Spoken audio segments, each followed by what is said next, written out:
सभी को प्रणाम। आशीर्वाद की कामना। शुभ चिंतक, शुभ विचार, शुभ सोच, शुभ ईमानदारी, सत प्रेरणा, सुंदरम, सद्भाव, सत्कर्म, सुशासन, इन सभी हस्तियों को प्रणाम। इन सभी व्यवहारिक बातों को प्रणाम। हम अपने देवतुल्य लोगों को भी प्रणाम करता हूँ। आशीर्वाद की कामना चाहता हूँ। प्यारे मित्रों, आप जहाँ कहीं रहें, अपने समाज के सभी लोगों को, समाज के सभी प्रतिष्ठित भावनाओं को ठेस न पहुंचाते हुए ईमानदारी, विचार, चतुरता, कामयाबी, दया, सोच, इन सभी भावों को सत्प्रेरणा और प्रेरणा जगत में अपने को जोड़ें। कन्हैया, कृष्ण, श्याम सुंदर, माखन चोर, मधुसूदन, चित्त चकोर, छलिया, नारायण, श्याम सुंदर, वासुदेव भगवान श्री कृष्ण और मर्यादा पुरुषोत्तम भगवान श्री राम, हनुमान जी की अत्यंत कृपा आपके घर पर, परिवार पर, नात रिश्तेदारों पर, समाज के लोगों पर जिंदगी भर बनी रहे। भावनाओं को प्रज्वलित करते हुए उड़ने की एक आकांक्षा मन में लें। आपके अंदर भाव को समन्वित करने का विचार उत्पन्न हो। उसके लिए दो पंक्तियां भगवान के चरणों में कि कवन सुकाज कठिन जग माही, जो न होहि तात तुम पाही, बंदं गुरु पद पदुम परागा, बंदं गुरु पद पदुम परागा। सुरुचि सुबास सरस अनुरागा, जा पर कृपा राम की होई, जा पर कृपा राम की होई, ता पर कृपा करें सब कोई। गुरु गृह गए पढ़न रघुराई, अल्प काल सब विद्या पाई, दीन दयाल बिरुद संभारी, दीन दयाल बिरुद संभारी, हरहु नाथ मम संकट भारी। जय सिया राम, जय जय जय जय जय जय सिया राम। प्यारे मित्रों, आज की जो हमारी आपकी बातें होंगी वो केवल लोगों पर होंगी, लोगों के व्यवहारों पर होंगी, लोगों की रंगत और संगत पर होंगी। आप ये समझिए, जैसे कहा गया है कि ओठ में लाली का अब भोजन में थाली का, बगीचे में माली का और गांव में नाली का और कीर्तन में ताली का बहुत महत्व होता है। यदि आप कीर्तन में ताली ऐसे ऐसे बजा कर रहे हैं, यदि ताली ये बजा रही है, यदि दोनों हाथों से तालियां आपकी तरह चटाचट चल रही हैं, तो समझो आपके अंदर ब्लड सर्कुलेशन तेजी से बढ़ता जाएगा। आपके अंदर मायूसी नहीं आएगी। आप किसी भी कामयाबी को करने के लिए बीड़ा उठाएंगे, क्योंकि याद रखना, दुनिया में दो तरह के लोग होते हैं मित्रों, एक देने वाला और एक लेने वाला। कहा गया है दाता एक राम है, भिखारी सारी दुनिया, और देवता एक राम है, पुजारी सारी दुनिया। जब कभी सचिन तेंदुलकर को भी पुरस्कार मिलता है तो ये नहीं कहते हैं कि पुरस्कार नहीं चाहिए। जब कभी महेंद्र सिंह धोनी को भी पुरस्कार मिलता है तो ये नहीं कहते हैं पुरस्कार नहीं चाहिए। जब कभी विराट कोहली को भी पुरस्कार मिलता है तो ये नहीं कहते कि मुझे पुरस्कार नहीं चाहिए, क्योंकि हर व्यक्ति अपने कामयाबी पर, अपने आकाश में छूने वाले समस्त लोगों पर चिंतन करता है और चिंता करता है। वो सब नारायण की अपार कृपा है, जगत जननी जगदम्बे मां भगवती की अपार कृपा है, जो आज हम जैसे, जो आज इन जैसे खिलाड़ियों को भारत में भेजा। जब ईश्वर बनाया होगा तो सोचा होगा कि मैं सचिन तेंदुलकर भेज रहा हूं, जो मैं MS धोनी भेज रहा हूं, मैं राहुल द्रविड़ भेज रहा हूं, मैं सौरभ गांगुली भेज रहा हूं, मैं एक ऐसे ऐसे खिलाड़ियों को इस दुनिया में भेज रहा हूं जो अपनी कामयाबी की बुलंदियों को छुएंगे, जिनके अंदर गर्व और अभिमान नाम की चिंता नहीं होगी, जिसके अंदर केवल स्वाभिमान स्वाभिमान स्वाभिमान ही बोलेगा। क्योंकि हमने फिर से बताया कि दुनिया में दो तरह के लोग होते हैं, एक देने वाले, एक लेने वाले। देने वाला व्यक्ति अच्छी तरह सोता है और लेने वाला व्यक्ति अच्छी तरह खाता है। देने वाला व्यक्ति हमेशा सकारात्मक नजरिया से देखता है। देने वाला व्यक्ति हमेशा समाज की, हमेशा लोगों की सेवा करने का एक बीड़ा उठाता है। देने वाला व्यक्ति एक पाखंडी नेताओं की तरह नहीं होता, जो कहते तो हैं कि मैं समाज की सेवा करने के लिए प्रतिज्ञा ले रहा हूं, लेकिन वो समाज की सेवा करने के बजाय वो अपनी ही सेवा करने के लिए तैयार रहते हैं। प्रतिज्ञा लेते हैं, शपथ लेते हैं कि मैं समाज के गरीब, असहाय, दलित सब प्रकार के लोगों की सेवा करूंगा, लेकिन वो उनकी सेवा करने के बजाय वो खुद की सेवा करते हैं।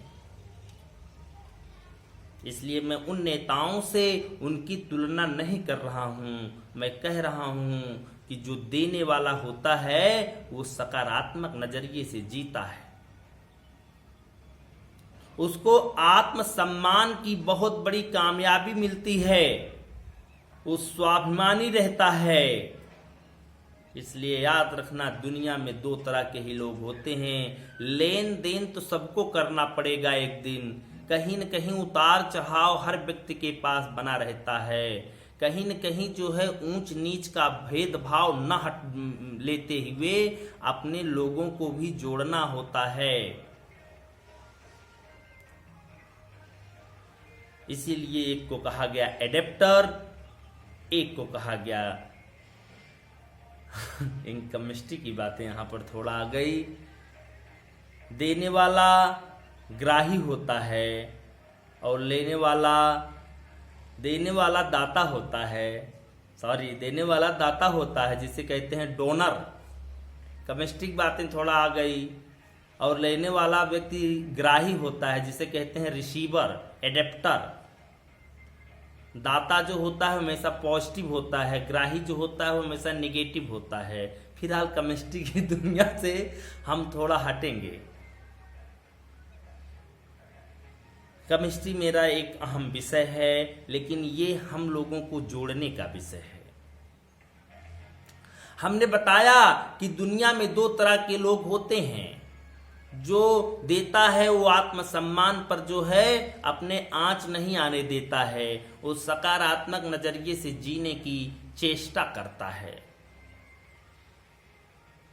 लेकिन यदि आप जो है उसी परिवेश में जा करके रह रहे हैं तो समझो आपका परिवेश जो होगा वो आपको कर्जीदार भी बना देगा, आपके अंदर के टैलेंट को खत्म कर देगा, आपके अंदर प्रतिभा, दक्षता, चतुरता, निपुणता, कुशलता सब समाप्त हो जाएगी। दोस्तों कैसे, एक उदाहरण के तौर पर सीखिए। एक चील का जो है अंडा था और चील का अंडा जो है कहीं न कहीं से लुढ़कता हुआ, फिसलता हुआ जा करके मुर्गी, जंगली मुर्गियों के अंडे में शामिल हो गया। समय व्यतीत होता गया, विकास होता गया। एक दिन चील का जो अंडा रहता है वो फट जाता है और उसमें से बच्चे अर्थात एक बच्चा की उत्पत्ति होती है। दोस्तों लेकिन समझिए परिवेश रहता है मुर्गियों के अंडे के पास, इसलिए वो जन्म लेने से पहले ही वो सोचता रहता है, उसका परिवेश एकदम बन जाता है। चील का बच्चा होते ही वो सोचता है कि मैं मुर्गी का बच्चा ही हूं। उसी परिवेश में दिन भर जो है मिट्टियों को नीचे से ऊपर करके कुड़कुड़ाता रहता है, मिट्टियों को खोद खोद करके खाता रहता है, छोटे छोटे दानों को जो है टूंगता रहता है, उन्हीं मुर्गियों के बच्चों के साथ खेलता रहता है। इसी में समय उसका पार हो जाता है, उसी में टूंगता रहता है, उसी में खुड़कुड़ाता रहता है, उसी में कुड़कुड़ाता रहता है। समझना, गौर से सुनना। एक दिन वही चील का बच्चा जब बैठा रहता है तो वह जब ऊपर देखता है तो मुर्गी के अंडों के बारे में पूछता है कि ये कौन से पंछी उड़ रहे हैं। मुर्गे के जो बच्चे होते हैं वो कहते हैं ये चील के बच्चे हैं, उड़ रहे हैं।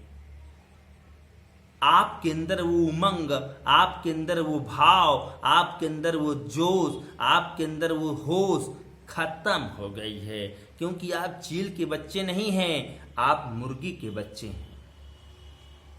समझना, चील का बच्चा होते हुए भी उन घटिया, उन छोटे से छोटे, उन बहुत ही अस्तर विहीन बच्चों के साथ रह करके भी वो मुर्गी का बच्चा बना बैठा रहता है चील का बच्चा, लेकिन बन जाता है मुर्गी का बच्चा, जो कि कुछ फीट ऊंचाइयों तक ही उड़ता है, क्योंकि कभी उड़ने के लिए उसके पास टैलेंट नहीं रहता है। अच्छा, टैलेंट रहता भी है तो टैलेंट को जो है यूज नहीं करता है। समझना, गौर से सुनना हमारी बातों को। और जब समय समाप्त हो जाता है तो एक दिन वही चील का बच्चा खत्म हो जाता है। अर्थात चील का बच्चा होते हुए भी कभी अपने को होश और जोश से खामोशी बना लेता है, होश और जोश और खामोश को एकदम समाप्त कर देता है और उन्हीं मुर्गियों के बच्चों में रह करके अपने जीवन को जीवन दान दे देता है। टैलेंट होते हुए भी टैलेंट को प्रखर नहीं बनाता है, अपनी दक्षता को फैलाता नहीं है। इसलिए याद रखना, अगर आपके पास टैलेंट और हुनर है, कामयाबी पाने के लिए परिवेश की आवश्यकता है, कामयाबी पाने के लिए सुंदरम कोचिंग संस्थान की आवश्यकता है। अगर आपको चील की बच्चों की तरह उड़ान भरना है तो आपको चील के बच्चों की तरह हौसला और हुनर और माहौल क्रिएट करना होगा।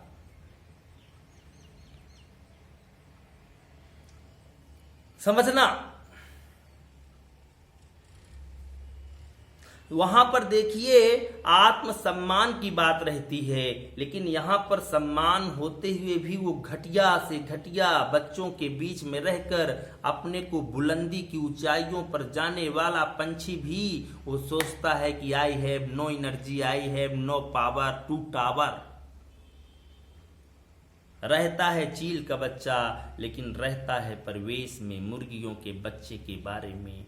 इसलिए सोच, हुनर, कामयाबी, कुड़कुड़ाहट, टूंगना वो सब छोड़ दो।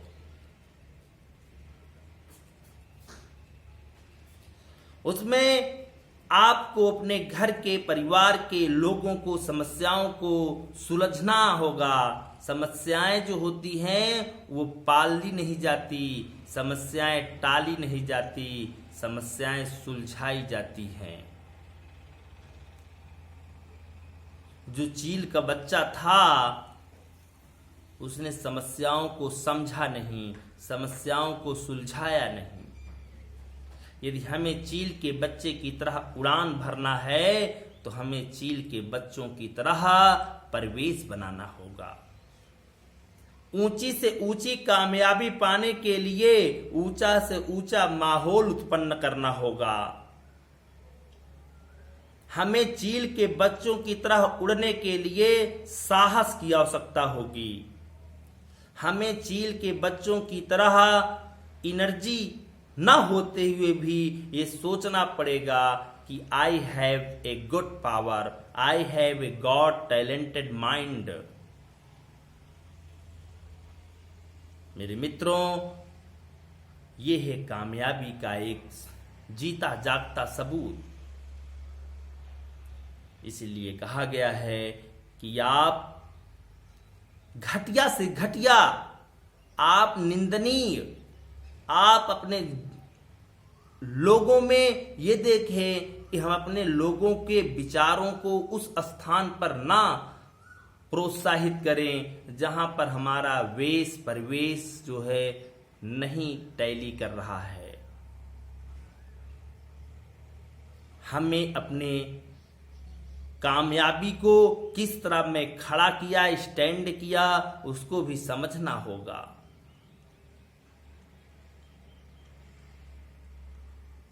ये है जिंदगी में बताया कि दो तरह के लोग होते हैं, एक देने वाले, एक लेने वाले। दाता एक राम है भिखारी सारी दुनिया, और देवता एक राम है पुजारी सारी दुनिया। जब कभी किसी व्यक्ति को मिला होगा तो नहकारा नहीं होगा। निश्चित है बिल गेट्स को भी देखो, बिल गेट्स दुनिया की सबसे बड़े कामयाब व्यक्ति हैं। आत्मसम्मानी के साथ साथ स्वाभिमानी व्यक्ति भी हैं। सॉफ्टवेयर इंजीनियर के वर्तमान में मालिक हैं, लेकिन बिल गेट्स बनने के लिए बिल गेट्स की तरह गेट्स करना होगा। इरादों को जो है प्रखर करना होगा। बिल गेट्स दुनिया की सबसे बड़ी एक चीज है, एक धरती के सबसे बड़े कामयाब व्यक्ति हैं। निश्चित है प्यारे मित्रों, हमारे वीडियो को सुनने के बाद मेहनत करना, मेहनत करते हुए लोगों को जोड़ें, ज़्यादा से ज़्यादा वीडियो शेयर करें, लाइक करें, कमेंट करें, अपने लोगों को जोड़ें। आपके सुंदरम कोचिंग संस्थान का नया बैच भी 15 मई दिन सोमवार से शुरू हो चुका है। जो विद्यार्थी जिस तरह भी, चाहे वो गरीब हों, चाहे वो किस स्थिति में हों, मैं उनकी सेवा करने के लिए हम सभी लोग, हम सभी शिक्षक, हम सभी व्यवहार में कुशलता को क्षेम करने वाले शिक्षक आप सभी लोगों के साथ परिश्रम की चाबी बनते हुए, परिश्रम की चाबी बनते हुए मेहनत करूंगा, मेहनत करूंगा, मेहनत करेंगे भी, मेहनत करूंगा भी, क्योंकि मेहनत हमारा जो है सबसे बड़ा उद्देश्य है। हमारा मेहनत करना ही सबसे बड़ी कामयाबी है। आज सुंदरम कोचिंग 99 से अभी तक आप लोगों के बीच में शिक्षा का आदान प्रदान, शिक्षा का प्रचार प्रसार, शिक्षा का परिवेश, शिक्षा का वेश और भेष समाज के सभी लोगों पर बनाए हुए है। आज इस संस्थान से कितने विद्यार्थी एयरफोर्स, नेवी, एनडीए, ड्राइवर से लेकर शिक्षक से लेकर एसडीएम, डीएम और आईएएस और आईपीएस और पीसीएस तक हो चुके हैं। सपोज करिए जो प्राइवेट सेक्टर में काम कर रहा है उसका भी काम करने का एक तरीका हर लोगों से अलग है, कि उनके पास बोलने का तरीका, रहने का तरीका, खाने का तरीका, बैठने का तरीका, सम्मान का तरीका सबसे अलग रहता है। ये जहां कहीं रहते हैं चमकते और दमकते रहते हैं, ये जहां कहीं रहते हैं टनकते रहते हैं। ये जो है चील का बच्चा होते हुए भी मुर्गियों के बच्चों के बीच में टूंगते और टांगते और कुड़कुड़ाते और कड़कड़ाते नहीं हैं।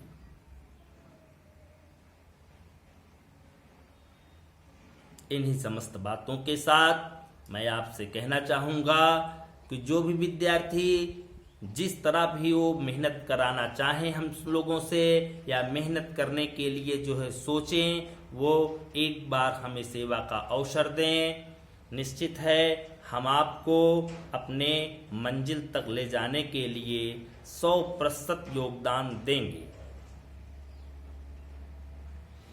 आप मेरे वीडियो को सुनते हैं, समय निकालते हैं, इसके लिए दिल की अनंत गहराइयों से साधुवाद, बहुत बहुत आशीर्वाद, बहुत बहुत धन्यवाद।